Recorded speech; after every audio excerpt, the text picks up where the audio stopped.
หมายสุงค่ะเมื่อได้เป็นวันที่9เดือนธันวาคมปี2026ในตอนในข่าวสายหมอหอมมีข่าว2ตอนเดี๋ยวมาเปิ้นเผาค่ะ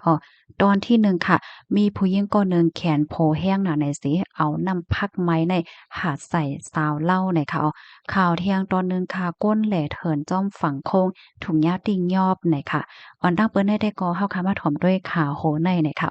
ผู้หญิงคนหนึ่งนะแขนโผแห้งหนาในค่ะว่าในถึงดีเอาน้ำร้อนน้ำไม้น้ำพักในหาดใส่สาวเล่าตีเสียงตั้งกินในค่ะ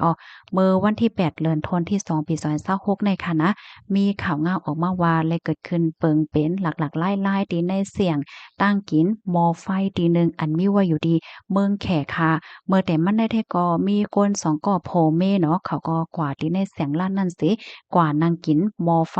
จอมกันในค่ะเนาะตั้งเฮาได้ก็ที่ห้องมอไม้ในค่ะโยเนาะมือพ่องหนังนั้นในก็เป็นโผในซ้ำใน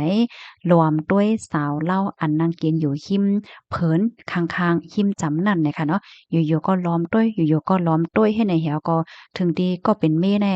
ป้อใจห้านใจค่ะเขาเนี่ยก็ไล่พิษหม้อกันค่ะเนาะพิษหม้อกันเหี่ยวก็กินต่อพออิ่มเสียก็จ่ายเงินป้อจ่ายเงินเหี่ยวก็ออกแสงล้านกว่านะคะข้าวยามศึกมาก็เป็นแม่นางนั่นค่ะนะขึ้นปอกมาตีในเสียงในล้านสิปยอก็นั่งลงตีเผินเผินเก่านั่นยาวค่ะเฮ็ดอันเฮียก็อบโอ้ตั้งก้นเหตุการณ์ที่อันเปิ้นลุ่มลาดโดยถึงที่ในเสียงในล้านเฮ็ดจั่งใดเนาะลัดกว่าลัดมาเนี่ยก็เอาหม้อไฟหม้อไม้เนี่ยค่ะนะน้ำร้อนน้ำไหม้อันวางไว้อยู่นั่นไหนหาดใส่นางหญิงสาวอันที่ตึกนั่งกินอยู่ที่หิมเผินหิมห้อมนั่นเฮ็ดจั่งใดคะลองได้ก็เฮ็ดให้หลายๆก็ได้เปิ้นก็ตกอกตกใจค่ะเนาะภายหลังก็ตั้นหูตั้นหันทางว่าได้เกิดขึ้นเปิงเป็นเฮ็ดจั่งใดคะนะกำนันเปิ้นเนี่ยก็คีบแนดออนกันเลียนออกตีเสียงตั้งกินนั่นกว่าจั่งใดคะค่ะเนี่ยก็ตกใจได้เด้เฮ็ดจั่งใดนั้นขนาดนะก็เหตุการณ์ที่ในเสียงในร้านเปิ้นก็ตกใจเหมือนกันนะคะเผอว่าข้อมูลอันไหนคลิปวิดีโอเงาหางเสียงอันไหนเปิ้นแพร่กว่าทั้งสื่อตรงก้นยาวก็มีคนตั้งนำไล่ออนกันมาปานตั้งหันถึงค่ะเนาะว่ามีจั่งใดแน่ลีโกน่ะเนาะว่าผู้จ่ายรวมด้วยผู้หญิงต่างก็ผู้หญิงก็เป็นเมซ้ำว่าจันล้ำเตี้ยนที่ว่าที่โพโตเจ้าเก่ากว่าว่ากว่าเทงกว่าพิษโพโตเจ้าเก่าหำกว่าเฮ็ดดีผู้หญิงต่างก็อะนั่งก็ได้แด่มันเป็นตั้งเป็นป้ายใจเย้ายู่เฮ็ดจั่งเนี้ยเนาะเปิ้นก็อ่อนกันมาปานตั้งหันถึงอยู่ตั้งนำตั้งหลายเนี่ยค่ะมาเจอก็ว่าอะโลอีหลูสาวเลาก็นั่นเที่ยว่ามันเจ้าก็ว่าอะโลมีหน้าตาหังหลีในกอมสังทก็ซ้ำจังเป็นเพเนาะเนี่ยมันก็อ่อนกันว่าจังไหนอยู่เนี่ยค่ะลองตั้งมันได้แต่ก็อยู่ที่ภูมิปนพรเขาค่ะเนาะเปิ้นก็ได้ถามได้ทัดลองตั้งไล่โหย่อยย่ำมันเหี่ยวก็ได้คับขึงกว่าว่าจังไหนค่ะข้อมูลตอนนี้ก็เลยเป็นมาที่ห้องการข่าวห้องการสนุกออกไว้ในพี่น้องคะถ่อมข่าวโหนย่อหันเถิงจังเหิบพองค่ะสวัสดีค่ะเนาะก้นหังหลีเขาค่ะนะก้นหังหลีมังก้นในกอนด่าใจค่ะนะหลีเอ็ดรู้ว่าอยู่หนังเก่าในค่ะเนาะมังปอมังไหลเนี่ยมันเฮียงค่ะนะอยู่โยๆให้ไหนก็ย่าเปิ้นแคนมาวแคนโพใส่ว่าจังไหนให้แหน่เนาะลูกดีข่าวง้าโหนได้เฮแลกำในเฮาค่ะมาถ่อมด้วยข่าวแทงตอนหนึ่งค่ะก้นแหล่เถินจ้อมฝั่งโค้งยาตินะคะเมื่อวันที่6เดือนธันวาคมที่2ปี2026ในมีข่าวงาออกมาว่าตั้งฝ่ายภูมิพลพรเขาในไล่ปืนเผาปีกป่าในปืนตีหิมห้อม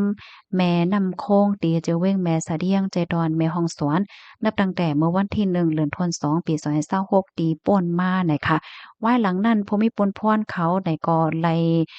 ลงปืนตีกวดทาดค่ะก็เลยโฮบทบหันก้นเมืองตีอัน ตึกกำเฮ็ดจ้อมหมายมีเสียก็กว่าแลเถินกว่าหาโตสัตว์2ก่อในคะนะก้น2ก้อนั้น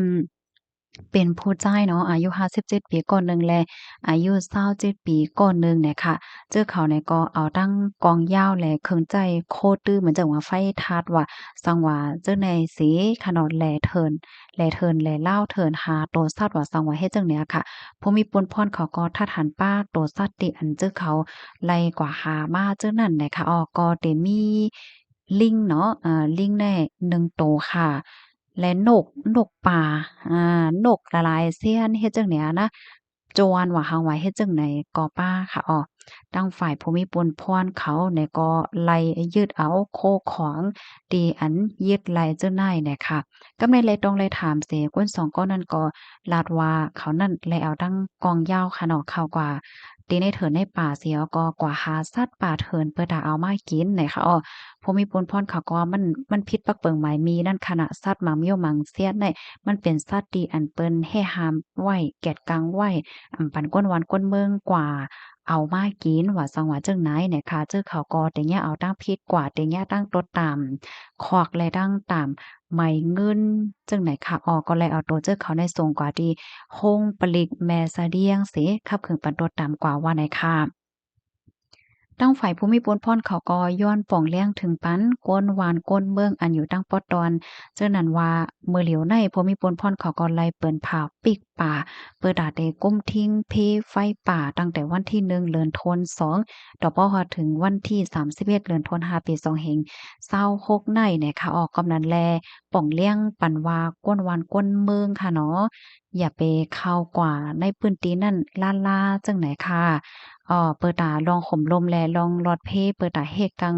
เพไฟว่าซังว่าเฮ็ดจั่งไหนนั่นน่ะเนาะพอมีปนพรเขาเนี่ยก็มีเยื่องอันจั่งใดเหแลออกเขาเปิ้นเผาจั่งไหนอันรักษาโคแฮโคตื้นโคขวางป่าตัวสัตว์ว่าจั่งไหนก็หนังหือได้รักษาตัวสัตว์ให้มันบ่ยืนยาวกว่าว่าซังว่าจั่งใดเนี่ยสังคบทบหันก้นวานก้นอีหยังเห็นว่าค่ะเนาะแหล่หาแหล่เถินรอมแหล่เถินเพราะว่าไหนจึงตึงลาดภูมิพลพรเขาไล่ตาเสดีหมายโฟน 1362ไหนค่ะข้อมูลตอนในคาเลยปุยมาที่ห้องการข่าวสยามนิวส์ออกไว้ในอันนี้ก็ย้อนป่องเลี้ยงปันพี่น้องเฮาค่ะนะพี่น้องค่ะมาเจอก็ได้มีความถามว่าอะโลข่าวเนี่ยมันเกี่ยวข้องอีหยังกันตั้งเฮาหลานในไหนค่ะก็เกี่ยวข้องค่ะพี่น้องเฮาค่ะเจออันอยู่ไว้ดีในเมืองไทยค่ะเนาะที่หลายตั้งหลายวันหลายเมืองหลายก็เหย้าหน่อยค่ะให้พี่น้องค่ะเขาสติระวังเขากว่าที่ในเถินในป่าเนาะ กว่าหาตัวสัตว์ในเนาะมันก็ได้วนว่ามันเป็นหางโยกว่าหานกกว่าหาหนูกว่าหาจรกว่าหาไก่เทินว่าจังหว่าเจ้าไหนเนี่ยค่ะเนาะตีเมืองไทยได้มันละลิเฮ็ดไรค่ะนะสังถูกแน่จางยาวตั้งพี่เทศไหนค่ะพี่น้องค่ะรับถอมยาวใครปันทหารถึงไรเพิ่มเติมข้อมูลจึงหือก็เพิ่มเติมมาเลยอยู่ค่ะย้อนให้พี่น้องเขาอยู่ลีกินวาและรอดเพศกันกูก็เสกำไหนค่ะไม่สงค่ะ